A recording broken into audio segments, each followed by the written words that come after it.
बिस्मिल्लाहिर्रहमानिर्रहीम नहमदुहु व नुसल्ली व नुसल्लिमु अला रसूलिहिल करीम व अला आलिहि व स्वहबिहिल किराम अजमाइन। छेल्ला दर्सમાં હૈઝ અને નિફાસની વાત કરી હતી। આજે ઇસ્તિહાઝાની વાત કરશું। ઇસ્તિહાઝા એટલે औरतને આગળની જગ્યાએથી બીમારીના લીધે જે લોહી નીકળે એ। ઇસ્તિહાઝા એ રગનું લોહી હોય છે। ઇસ્તિહાઝા વખતે હૈઝ નિફાસ દરમિયાન જે નિયમો લાગુ પડતા હતા એ લાગુ પડશે નહીં। એટલે કે હૈઝ નિફાસ દરમિયાન જેમ કુરઆન શરીફ અડવાની કે પડવાની ઇજાઝત ન હતી, નમાઝ રોઝાની ઇજાઝત ન હતી, તવાફની ઇજાઝત ન હતી, સજદાએ શુક્ર સજદાએ તિલાવતની ઇજાઝત ન હતી, સંભોગની ઇજાઝત ન હતી, આ કોઈ નિયમો ઇસ્તિહાઝામાં લાગુ પડતા નથી। ઇસ્તિહાઝા દરમિયાન આ બધા કામ કરી શકાય છે, બલ્કિ નમાઝ રોઝા તો ફર્ઝ છે, છોડવા પર ગુનેગાર થશે અને અઝાબની હકદાર પણ। ઇસ્તિહાઝા ક્યારે કહેવાય એ નક્કી કરવું ખૂબ જરૂરી છે। હૈઝની વધારેમાં વધારે મુદ્દત 10 દિવસ રાત છે, એટલે કે પૂરા 240 કલાકો। આ મુદ્દતથી વધારે જો લોહી આવે તો જો જીવનમાં આ પહેલી વાર હૈઝ આવ્યું હોય તો 10 દિવસ હૈઝના ગણવા અને 10થી વધારાના દિવસોને ઇસ્તિહાઝા ગણવું। જો આ પહેલી વાર હૈઝ નથી તો જે આદતના દિવસો હોય તેને હૈઝ ગણવા, આદતથી વધારાના દિવસોને ઇસ્તિહાઝા ગણવું। નિફાસની વધારેમાં વધારે મુદ્દત 40 દિવસ રાત છે, તો જો 40 દિવસથી વધારે લોહી આવે તો જો આ પહેલી ડિલિવરી હોય અથવા છેલ્લી ડિલિવરી વખતે કેટલા દિવસ લોહી આવ્યું હતું એ યાદ ન હોય તો 40 દિવસ નિફાસ ગણવામાં આવે અને 40થી વધારાના દિવસોને ઇસ્તિહાઝા ગણવામાં આવે। જો પહેલી ડિલિવરી નથી અને યાદ પણ છે કે છેલ્લી ડિલિવરી વખતે કેટલા દિવસ લોહી આવ્યું હતું તો જેટલા દિવસ પહેલી ડિલિવરી વખતે લોહી આવ્યું હતું એટલા દિવસોને આ વખતે પણ નિફાસ ગણવામાં આવે અને બાકીના દિવસોને ઇસ્તિહાઝા ગણવામાં આવે। બે હૈઝ વચ્ચે અને હૈઝ અને નિફાસની વચ્ચે 15 દિવસનો ગાળો જરૂરી છે। એટલે કે એક હૈઝ પૂરું થાય પછી અથવા તો નિફાસ પૂરું થાય પછી 15 દિવસ પૂરા પસાર થાય એ પહેલાં જ લોહી આવી જાય તો તેને ઇસ્તિહાઝા ગણવામાં આવશે। જ્યાં સુધી કે 15 દિવસનો ગેપ પૂરો ન થઈ જાય ત્યાં સુધી એટલા દિવસોને ઇસ્તિહાઝા ગણવામાં આવશે। પ્રેગ્નન્સી દરમિયાન જે લોહી આવે તે ઇસ્તિહાઝા ગણવામાં આવશે। કોઈને સતત લોહી ચાલુ રહે તો એ આદતના દિવસોને હૈઝ ગણે અને બાકીના દિવસોને ઇસ્તિહાઝા ગણે। જો યાદ હોય કે એક મહિનામાં એટલે કે 30 દિવસમાં એક જ વાર હૈઝ આવતું હતું, દાખલા તરીકે 30 દિવસમાં એક જ વાર હૈઝ આવતું હતું અને 7 દિવસ રાત આવતું અને હવે સતત લોહી ચાલુ થઈ ગયું તો દર 30 દિવસમાં 7 દિવસ હૈઝના ગણે અને બાકીના 23 દિવસ ઇસ્તિહાઝાના ગણે। આવી જ રીતે દર મહિને જ્યાં સુધી ઇસ્તિહાઝા ચાલુ રહે। જો પહેલી જ વાર હૈઝ આવ્યું અને સતત ચાલુ ને ચાલુ જ રહ્યું તો 10 દિવસ હૈઝના ગણે, બાકીના 20 દિવસ ઇસ્તિહાઝા ગણે। એવી જ રીતે દર મહિને ઇસ્તિહાઝા છે કે નહીં એ નક્કી થઈ જાય પછી હવે ઇસ્તિહાઝા દરમિયાન કેવી રીતે નમાઝ વગેરે કરવાનું છે એ સમજી લઈએ। કારણ કે આગળના માર્ગેથી જ્યારે કાંઈ પણ નીકળે, લોહી નીકળે તો તેનાથી વુઝુ તૂટી જાય છે। ભલે ઇસ્તિહાઝાના લીધે ગુસ્લ વાજિબ થતું નથી પણ વુઝુ તો તૂટી જશે। ઇસ્તિહાઝાનું લોહી ચાલુ છે પણ નમાઝના સમયમાં એટલો સમય લોહી બંધ હોય એવો મળી જાય છે કે જેમાં વુઝુ કરીને ફર્ઝ રકાત નમાઝ પડી લે તો આ औरत એ સમયમાં કે જ્યારે લોહી બંધ હોય વુઝુ કરીને ફર્ઝ રકાત નમાઝ પડી લે। જો નમાઝના સમય દરમિયાન એક વાર પણ એટલા સમય માટે લોહી બંધ નથી થતું કે જેમાં વુઝુ કરીને નમાઝ પડી લે તો હવે જો એક નમાઝનો આખો સમય આવી રીતે પસાર થઈ ગયો તો એ औरतને માઝૂર ગણવામાં આવશે। માઝૂર શબ્દનો મતલબ છે એવો વ્યક્તિ જેને કોઈ ઉઝ્ર હોય। ઉઝ્ર એટલે કોઈ કારણ, કોઈ એવું કારણ જેના કારણે તેનું વુઝુ એટલી વાર માટે પણ બાકી નથી રહેતું કે જેમાં તે પોતાની નમાઝ અદા કરી શકે।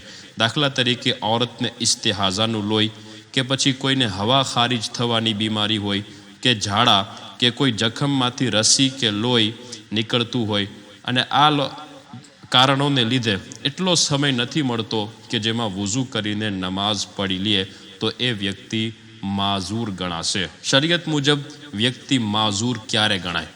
જ્યારે એક નમાઝનો સમય આખો એવી રીતે પસાર થઈ જાય કે જેમાં વ્યક્તિને એટલી વાર પણ પોતાના એ ઉઝ્ર એટલે કે એ કારણ એ બીમારીથી રાહત નથી મળતી કે વુઝુ કરીને નમાઝ પડી લે, એટલો સમય પણ નથી મળતો. તો જ્યારે આ એક નમાઝનો આખો સમય પસાર થઈ જાય આવી રીતે, તો પછી હવે આ વ્યક્તિ માઝૂર થઈ જશે. ત્યારબાદ માઝૂર ક્યાં સુધી રહેશે એ સમજીએ. એકવાર આવી રીતે એક નમાઝનો સમય પસાર થઈ ગયો કે જેમાં એટલો સમય નથી મળતો કે વુઝુ સાથે નમાઝ પડી લે, તો માઝૂર થઈ જશે. ત્યારબાદ બીજી નમાઝના સમયથી એ નમાઝના સમયમાં જો એકવાર પણ આ ઉઝ્ર આ કારણ વળી પાછું આવ્યું, દાખલા તરીકે હવા ખારીજ થવાની બીમારીના કારણે માઝૂર થયો હતો, એક આખો નમાઝનો સમય આવી રીતે પસાર થઈ ગયો કે જેમાં વુઝુ કરીને નમાઝ પડી શકે એટલો સમય મળતો નથી, બીજી નમાઝના સમયથી જો એકવાર પણ એ નમાઝના સમયમાં આ ઉઝ્ર આવે તો એ આખા સમય માટે એ વ્યક્તિ માઝૂર ગણાશે.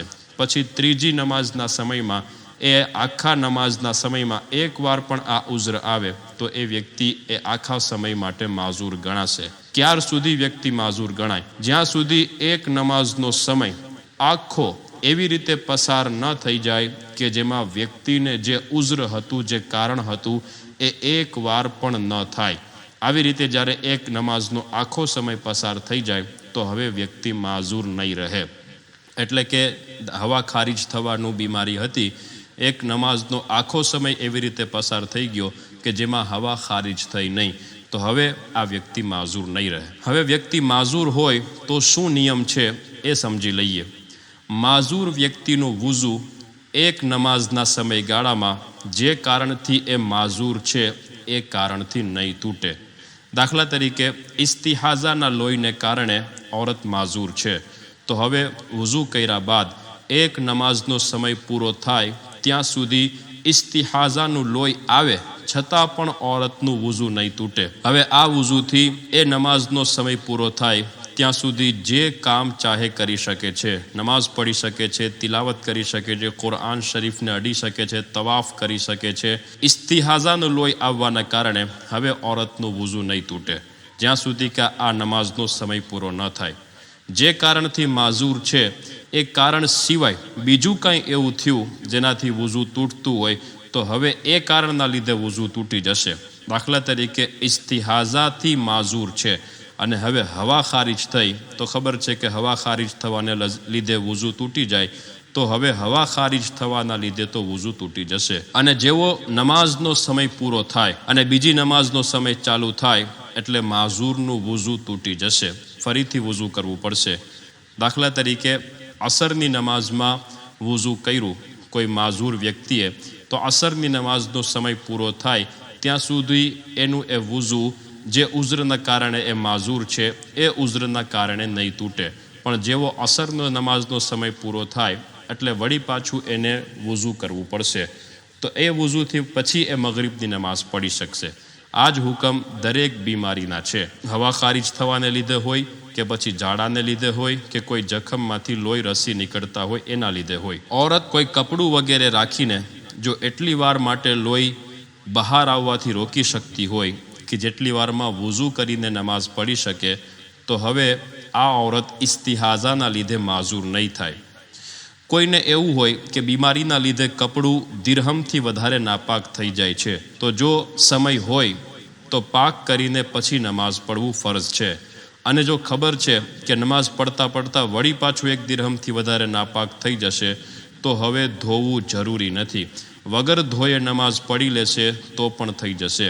દિરહમથી ઓછી હોય અને પાક કર્યા પછી વળી નમાઝ પઢી લે તેની પહેલાં દિરહમથી ઓછું વળી બગડી જવાની શક્યતા હોય તો પણ પાક કરવું જરૂરી નથી, વગર પાક કરે નમાઝ પઢી લે તો થઈ જશે.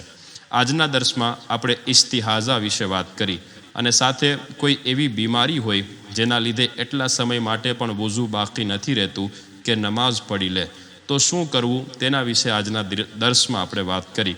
અલ્લાહ તાલા આપણને બધાને નમાઝનું મહત્ત્વ સમજવાની તૌફીક આપે. વમા અલૈના ઇલ્લલ બલાગ.